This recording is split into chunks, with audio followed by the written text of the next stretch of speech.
Hello everyone. तो आप सभी का तहे दिल से स्वागत है मेरे चैनल टीयर हिस्सर में।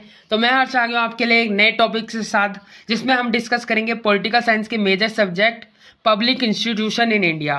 तो ये सब्जेक्ट भारत में सार्वजनिक संस्थान वाला सब्जेक्ट है, जिसमें इस सब्जेक्ट का नाम ही है भारत में सार्वजनिक संस्थान, यानी कि पब्लिक इंस्टीट्यूशन इन इंडिया। ये पॉलिटिकल मेजर का सब्जेक्ट है, जो कि बीए प्रोग्राम एनईपी के स्टूडेंट्स का है। और इसमें हम डिस्कस करेंगे इसके यूनिट नंबर फर्स्ट को। उससे पहले हम इसके सिलेबस को डिस्कस कर लेते हैं कि इसमें आपको पढ़ना क्या है बेसिकली, और कितने यूनिट्स आपको इसमें पढ़ने हैं बेसिकली। तो सबसे पहले फर्स्ट यूनिट की बात करें तो इसमें पढ़ना है आपको सार्वजनिक संस्थानों का अध्ययन। इसमें सिर्फ आपको नॉर्मली अध्ययन करना है उसका, कि यानी कि स्टडी पब्लिक इंस्टीट्यूशन। आखिर पब्लिक इंस्टीट्यूशन होता क्या है, तो ये सारी बातें आप अपनी फर्स्ट यूनिट में जानेंगे। तो यूनिट सेकंड में आप पढ़ेंगे सार्वजनिक नीति तैयार करना, नीति आयोग। यानी कि नीति आयोग की क्या भूमिका रहती है, नीति आयोग क्या है, इसके क्या कार्य हेतु, इसके क्या कार्य रहते हैं। तो ये सारी के सारे आप इसके पावर को, फंक्शन सबको समझेंगे सेकंड यूनिट में।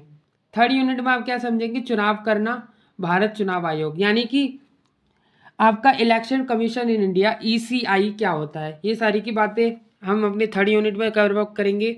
फोर्थ यूनिट में हम पढ़ेंगे इसकी नागरिकों की सुरक्षा, यानी कि पुलिस। एक पुलिस की क्या भूमिका होती है, एक पुलिस के क्या कार्य होते हैं, ये सारी बातें हम फोर्थ यूनिट में पढ़ेंगे।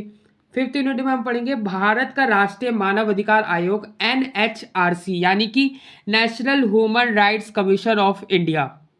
तो ये पढ़ेंगे हम अपनी फिफ्थ यूनिट में। सिक्स यूनिट में बात करते हैं तो नियामक संस्थाएं पढ़ेंगे हम, यानी कि जो भी आपकी रेगुलेटरी सिस्टम होते हैं, यानी कि आपका भारतीय रिजर्व बैंक हो गया आपका, और आप सीबीएफसी हो गया आपका, central board of film certification. तो ये हम अपने सिक्स यूनिट में कवर अप करेंगे, देखिए।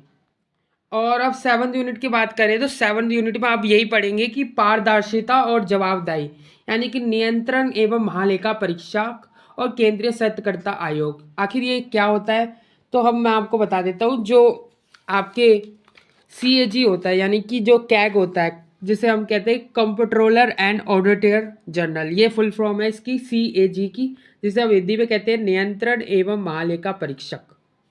और आपका केंद्रीय सत्यकर्ता आयोग, जिसे हम इंग्लिश में कहते हैं सेंट्रल विजिलेंस कमिश्नर, सीवीसी। ठीक है, तो ये है आपका केंद्रीय सत्यकर्ता आयोग। तो ये था आपका बहुत ब्रीफली शॉर्ट में मैंने आपको डिस्कस करा है इसका सिलेबस। तो ये पूरा 7 यूनिट का सिलेबस हम इसमें डिस्कस करने वाले हैं। तो वीडियो अच्छी लगी हो तो चैनल को लाइक कर देना, वीडियो को लाइक कर देना और चैनल को सब्सक्राइब कर देना अगर चैनल में नए आए तो प्लीज़।